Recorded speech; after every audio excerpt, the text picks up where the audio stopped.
안녕하세요. 책 읽어주는 여자 홍퀸이에요. 지금 읽어드리고 싶은 책은 정말 유명한 작가 박완서 선생님의 에세이 들고 왔습니다. 제목은 사랑을 무게로 안 느끼게. 세계사 출판사에서 나왔는데요. 이미 워낙 유명한 글들을 모아놓은 책인 것 같은데, 제가 읽어드리고 싶은 이 부분도 제가 다른 책에서 본 거라서 반갑기도 하고 공감이 가서 읽어볼게요. 언덕방은 내 방.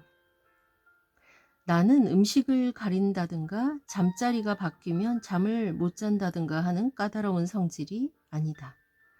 여행을 다니는 데는 적합한 체질이나 어디 가서 친구나 친척 집에 묵는 일은 적극 피하고 있다. 심지어는 딸네 집에서도 여간에서는 자는 일이 없어서 유난하다는 별명도 듣고 섭섭하다는 말을 듣기도 한다.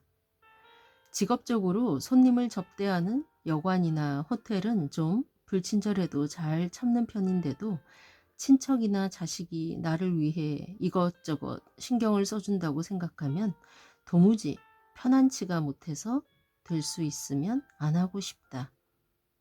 자주 전화 연락을 하던 지방에 사는 친지한테도 막상 그 고장에 볼 일이 생겨 갔을 때는 연락을 안 하고 여관에 묵고 살짝 돌아온다.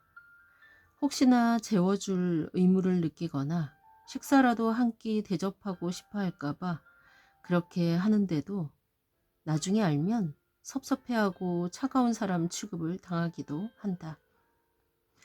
누구를 위해서라기보다는 나 편하자고 그러는 것이니까 욕을 먹어도 할 말은 없다.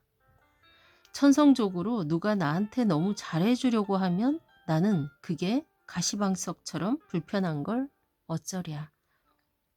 자연히 내 집이 제일이다.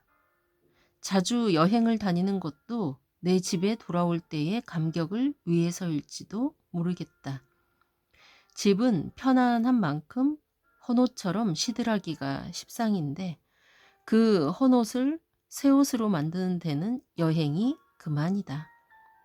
그러나 때로는 집도 낯설고 불편할 때가 있다. 난방이 잘 된 집에서 배불리 먹고 편안히 빈둥댔음에도 불구하고 괜히 춥고 배고프고 고단하고 집에 붙어 있음으로 생기는 온갖 인간 관계까지가 헛되고 헛되어 견딜 수가 없을 때 꿈꾸는 여행은 구태여 경치가 좋거나 처음 가보는 고장일 필요는 없을 것이다.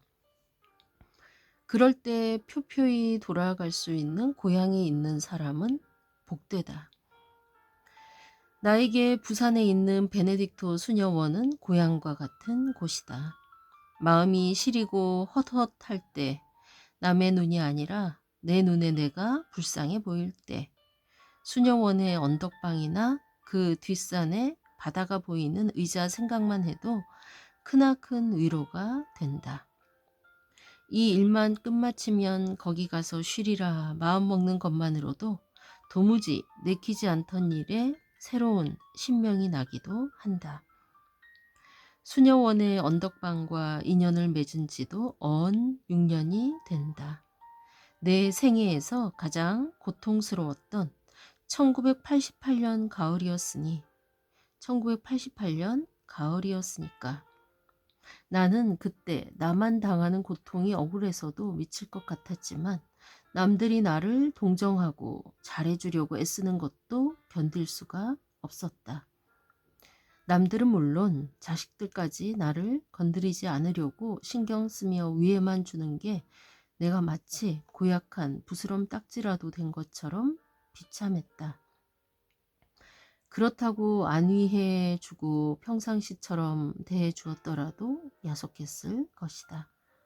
요컨대 나는 무슨 벼슬이라도 한 것처럼 내 불행으로 횡포를 부리고 있었다. 마침 그때 이혜인 수녀님으로부터 수녀원에 편히 쉴 만한 방이 있으니 언제라도 오라는 고마운 말씀을 들었다. 아마 수녀님으로서보다는 시인의 직관으로 나의 걷잡을 수 없이 황폐해져 가는 심성을 들여다보고 안 됐다는 생각이 들었던 것 같다. 그 소리를 듣자마자 그렇게 거기가 가고 싶을 수가 없었다. 몸이 극도로 쇠약해져 있을 때라 딸이 말리는 걸 무릅쓰고 나는 고집을 피워 드디어 언덕방의 손님이 되고 말았다. 나는 지금도 그때 거기가 그렇게 가고 싶었던 게 신의 부르심이었다고 생각한다. 언덕방에 들어가자 곧 살 것 같았던 것은 적당한 무관심 때문이었다. 나는 그때까지 24시간 딸의 정성스러운 보살핌을 받고 있었기 때문에 처음에는 다소 섭섭했지만 그 적당한 무관심이 숨구멍이 돼 주었다. 그렇다고 아주 무관심한 건 아니었다.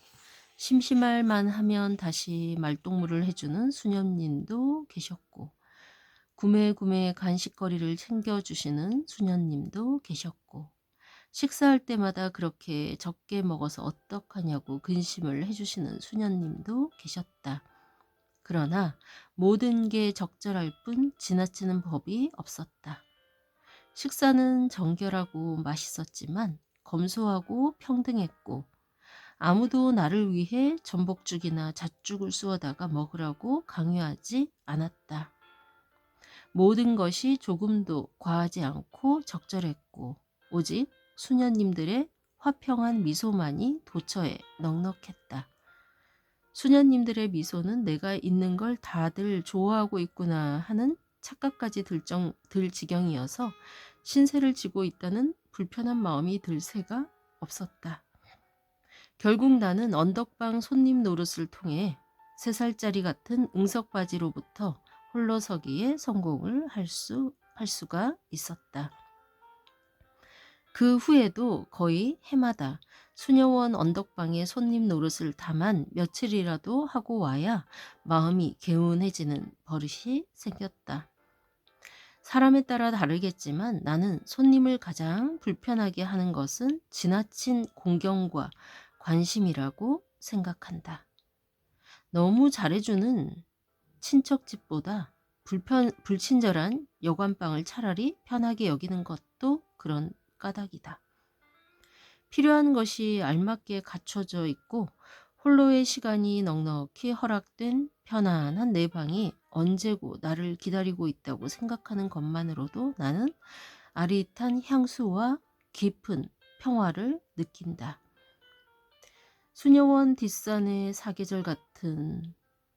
수녀원 뒷산의 사계절은 또 얼마나 좋은지 자연 그대로인 것 같으면서 세심한 손길이 느껴지고 잘 가꾼 것 같으면서 자연 그대로인 뒷산에 안겨 새소리를 듣고 다람쥐와 숨바꼭질하고 철 따라 피고 지는 꽃들을 보는 기쁨과 평화는 주님, 당신은 참 좋으십니다 라고 밖에 표현할 길이 없다. 그 복잡한 부산에 그런 좋은 동산이 있다는 걸 누가 믿을까? 거기 언제나 갈 수 있고 또 가기를 꿈꿀 수 있다는 것만으로도 나는 참 복도 많다 싶다. 네, 1994년에 쓴 글이었습니다. 네, 꽤 됐죠. 언덕방은 내 방. 네, 이렇게 편안하게 언제든 갈 수 있는 이런 곳이 있다는 거 참 좋은데, 그쵸? 이런 좋은 언덕방 조금 더 누리고 가셨으면 좋으셨을 텐데, 네, 참 안타깝죠. 박완서 에세이 사랑을 무게로 안 느끼게, 표지도 이쁜 이 책 한번 읽어보시길 바랍니다. 편하게 술술 넘어가는 글 읽어보시길 바라면서 지금까지 좋은 책 읽어주는 여자 홍퀸이었습니다. 감사합니다.